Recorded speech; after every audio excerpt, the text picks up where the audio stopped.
नमस्कार। मैं हूं आरपी वर्मा। आप देख रहे हैं बरेली देहातों में। आज आपको ऐसी शख्सियत से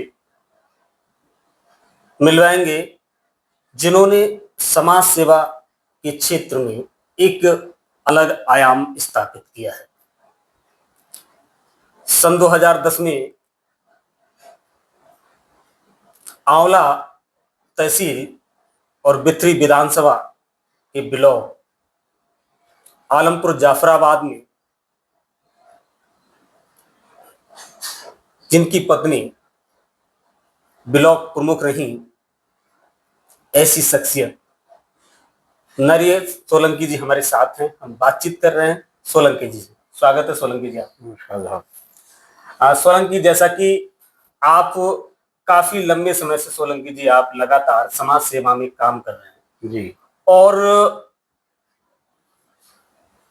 बहुत समय से आपने तमाम पार्टियों में भी काम किया है और एक दौर था आप बसपा के समय में आप विभिन्न बड़े पदों पर आसीन रहे। तो तमाम जो दर्शक हैं आज आपको देख रहे हैं, और पुराना इसलिए मैं दर्शकों को बताना चाह रहा हूं क्योंकि पता चलता है कि आप कब से राजनीतिक क्षेत्र में एक्टिव हैं। जी, जी। मैंने अपने करियर को राजनीति में 2005 में स्टार्टिंग की और लगातार पहले मैंने संगठन में काम किया, क्योंकि किसी भी नेता को जब तक संगठन की नॉलेज ना हो तब तक वो नेता नहीं बनता। पहले व्यक्ति को बूथ तक की नॉलेज होनी चाहिए, समाज में काम कैसे होता है ये पता होना चाहिए। और इसी के तहत बसपा में मैंने 2005 में सबसे पहले मुझे पद मिला जिला सचिव का, फिर मैं जिला कोषाध्यक्ष बना वहां। उसके बाद मेरे कामों को देख के बहन जी ने मुझे मंडल अध्यक्ष बना दिया और मंडल अध्यक्ष रहते हुए मैंने बरेली मंडल में अपना भरपूर काम किया। उसके बाद उन्होंने मेरी कार्य क्षमता को देखते हुए मुझे बरेली मंडल और लखनऊ मंडल का भी चार्ज दे दिया और मैं जोन कोऑर्डिनेटर बन गया। बसपा में मैंने लंबे समय तक लगभग 8 साल काम किया और सरकार भी रही। 2007 में सरकार आ गई थी, हमने सरकार में काम किया। मेरा मुख्य काम सरकार के पहलुओं पे नहीं था, मेरा काम संगठन में काम करना था।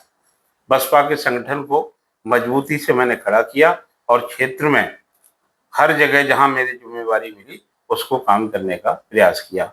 और उसी के तहत बहन जी ने मुझे 2010 में आलमपुर जाफराबाद से ब्लॉक प्रमुख बनाने का आशीर्वाद दिया और मैं चुनाव लड़ा और चुनाव जीता। प्रमुख जी, जैसा कि आप बसपा सरकार में आपकी पत्नी श्रीमती ममता सोलंकी जी ब्लॉक प्रमुख बनी और बसपा में आपने बूथ स्तर से काम किया और आप मंडल कोऑर्डिनेटर तक पहुंचे। तो बड़ा पद होता है मंडल कोऑर्डिनेटर। तो ऐसी क्या वजह रही कि फिर आपने बसपा की तरफ रुख नहीं किया? आपने एकदम बसपा से, ऐसा क्या हुआ कि आप बसपा से आपने मुख मोड़ लिया? हाँ, बहुत अच्छा सवाल किया आपने।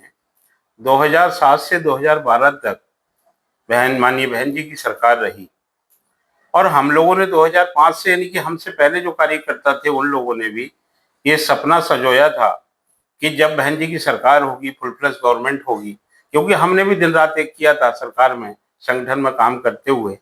मगर दुर्भाग्यवश ऐसा हुआ कि 2007 से लेके वो 12 तक कभी ऐसा चांस नहीं आया कि कार्यकर्ता को कहीं पे मनोबल बढ़ाया गया हो। उसी के चलते उदासीनता हमारे अंदर नहीं, बहुत सारे कार्यकर्ताओं में इस बात को लेकर आ गई थी कि पहली बार बहन जी की सरकार आई है जिसके लिए उम्मीद सालों से लगाए बैठे थे और जो सरकार में उपेक्षा की जा रही है कार्यकर्ता की, तो हम जैसे हजारों भाई, लाखों भाई उदासीनता के तहत जब 2012 का चुनाव आया तो हमारी सरकार फुल फ्लैश गवर्नमेंट की थी बसपा की, जिसमें केवल 80 सीटों पर सिमट गई। उसका कारण था कि मेरे जैसे बहुत सारे लोग उदासीन थे, जिनकी सुनी नहीं जा रही थी, जिनका कहीं पे मान सम्मान नहीं हो रहा था। ये गलती कहाँ पर थी ये तो मैं नहीं बता सकता, मगर सरकार एक पूर्ण बहुमत की सरकार होते हुए और वो 80 सीटों पे आ जाए, ये सोचने का विषय है। उसी के तहत जब मैंने देखा कि सम्मान वहां नहीं मिल पा रहा है, मुझे उदासीनता का लगातार शिकार होना पड़ रहा था, तो मैंने फिर सपा की तरफ रुख किया। और सपा में मुझे जब से मैं 2012 से लगा तब से लेके अब तक मैं बहुत ज़्यादा पदों पे तो नहीं रहा हूँ वहाँ, मगर सम्मान मुझे पूरा मिलता है। और पूरी तरीके से 2012 से लेके और 2025 चल रही है, मैं लगातार काम कर रहा हूँ और मुझे सम्मान के साथ वहाँ पे स्थान प्राप्त है। सोलंकी जी, जैसा कि बहुजन समाज पार्टी की राष्ट्रीय अध्यक्ष ने ऐलान किया है कि वो बिहार में अकेले चुनाव लड़ेंगे, और जिस तरीके से आप का कहना है कि बसपा ने कार्यकर्ताओं की तरफ नहीं देखा, जो पुराने कार्यकर्ता थे, और वो अभी से ऐलान कर रहे हैं कि हम अकेले बिहार में चुनाव लड़ेंगे। तो बिहार में भी काफी बड़ा राज्य है, तो क्या मायने निकालने, किस तरीके से बसपा वहां कुछ अपने पैर जमा पाएगी या नहीं? देखो, बहन जी का थोड़ा सा रुख पिछले कुछ दिनों से चेंज हुआ है। बहन जी ने ये शायद महसूस किया होगा कि ऐसा क्या कारण रहा कि हम पूर्ण बहुमत की सरकार और 4 बार के मुख्यमंत्री थे, और एक ऐसी नौबत आ गई कि आज हमारे पास एक भी विधायक और सांसद नहीं है।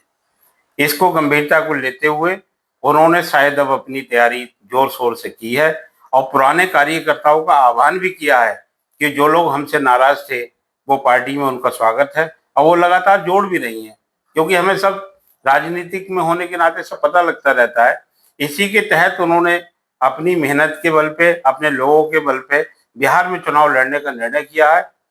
मैं तो कहता हूँ बहन जी को अच्छी सीटें मिले, मगर बात यह है कि कितना इतनी जल्दी में कर पाएंगी कि एक बार कोई चीज अगर बिगड़ जाती है तो जोड़ने में बहुत टाइम लगता है।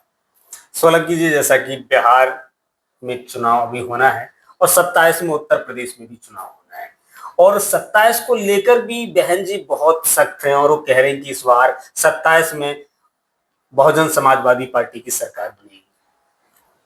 अब बहन जी बहुत परिपक्व हैं, 4 बार की मुख्यमंत्री हैं।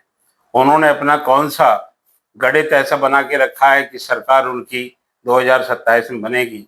मैं तो ये समझता हूँ अभी काम करने का और थोड़ा विचार करने का विषय है, क्योंकि जब तक बहन जी अपने संगठन को मजबूत नहीं करेंगी और अपने कैंडिडेटों को तवज्जो नहीं दी जाएगी, यानी कि अपनी जो भी कमियां हैं उनको नहीं सुधारेंगे, तब तक मैं समझता हूँ सरकार बनानी इतनी आसान काम नहीं है। अब बहुत देर हो चुकी है। सोलंकी जी, जैसा कि समाजवादी पार्टी का कई दलों से गठबंधन है, और 27 2027 जो विधानसभा चुनाव है उसमें भी संभावनाएं जताई जा रही है कि कांग्रेस से भी गठबंधन हो सकता है। ऐसे में बरेली में क्या गठबंधन की दृष्टि से समाजवादी पार्टी और कांग्रेस कितने सीटों पर सहमति हो सकती है? गठबंधन है और सीटें कितनी देंगी ये तो राष्ट्रीय अध्यक्ष जी तय करेंगे, मगर क्योंकि कांग्रेस अगर साथ लड़ेगी तो स्वाभाविक है कि 1 2 3 जो भी चाहेंगे राष्ट्रीय अध्यक्ष जी वो सीट देंगे। और गठबंधन की बात रहेगी, गठबंधन हमारा लोकसभा में भी था और अभी भी है। और आपको पता होगा कि हम लोगों ने इस गठबंधन के तहत 37 सीटें मतलब अकेले जीती हैं। तो आने वाले समय में और बरेली की भी 9 सीटों में से हम लोग 9 सीटें मतलब जीत के आए हैं लोकसभा में, विधानसभा बाई। तो मैं समझता हूँ कि गठबंधन का फर्क है, और तब से और अब तक भी बहुत पॉजिटिव है, क्योंकि अब पीडीए का जो नारा है वो पीडीए हमारे साथ है, और पीडीए के तहत हम तो ये मान के चलते हैं कि अब की 9 की 9 ही जीतेगी। सोलंकी जी, जैसा कि आप बिथरी से लगातार विधानसभा चुनाव की तैयारी कर रहे हैं, और बाई चांस आपका टिकट बिथरी से नहीं होता है, और ऐसी स्थिति में आप क्या निर्णय लेंगे? देखिए, मेरा टिकट 2007 से लेके और 22 तक मैं लगातार क्षेत्र में काम कर रहा हूँ। टिकट मांगता हूँ, ये मैं नेतागिरी में मेरा अधिकार है, और मैं अभी भी टिकट मांग रहा हूँ, बिथरी से भी मांग रहा हूँ, औला से भी मांग रहा हूँ, क्योंकि क्षत्रियों की दोनों सीटें हैं। अगर राष्ट्रीय अध्यक्ष जी को उचित लगेगा तो चुनाव लड़ाएंगे, और अगर नहीं लड़ाएंगे तो जिसको भी लड़ाएंगे उसको तन मन धन से चुनाव लड़ाऊंगा और समाजवादी पार्टी को मजबूत करूंगा। जैसा कि आपने कहा कि बिथरी और आंवला से दोनों जगह से आपकी तैयारी है और तैयारी लगातार आप कर भी रहे हैं। तो एक तरीके से ये होता है कि हम एक हमारा लक्ष्य है कि हम पहले इस चीज को प्राप्त करेंगे, या यहाँ से हम ना ज्यादा इच्छा होती है चुनाव लड़ने की, तो पहली प्राथमिकता कहाँ से है? प्राथमिकता की तो बात आप समझ सकते हो। मैं बिथरी विधानसभा का रहने वाला हूँ। बिथरी विधानसभा की आलमपुर जाफराबाद से मैंने पत्नी को ब्लॉक प्रमुख बनाया है और मेरा गृह विधानसभा बिथरी है। तो इच्छा मेरी बिथरी की रहती है, मगर क्योंकि औला भी मेरे लिए दूर नहीं है, मेरा पड़ोसी विधानसभा है और वहां पर भी मैंने तैयारी की है और मैं सारे पदों पर रहा हूँ और औला में भी एक एक बूथ पे गया हूँ और मेरी तैयारी वहां से भी पूरी है। ये राष्ट्रीय अध्यक्ष जी को तय करना है कि कहाँ से किसको लड़ाना। बहुत बहुत धन्यवाद। ये थे हमारे साथ नरेश सोलंकी जी, जो कि काफी लंबे समय से समाज सेवा में सक्रिय हैं और लगातार बिथरी विधानसभा से टिकट मांगते रहे हैं और इस बार बिथरी और आंवला दोनों विधानसभाओं से तैयारी है।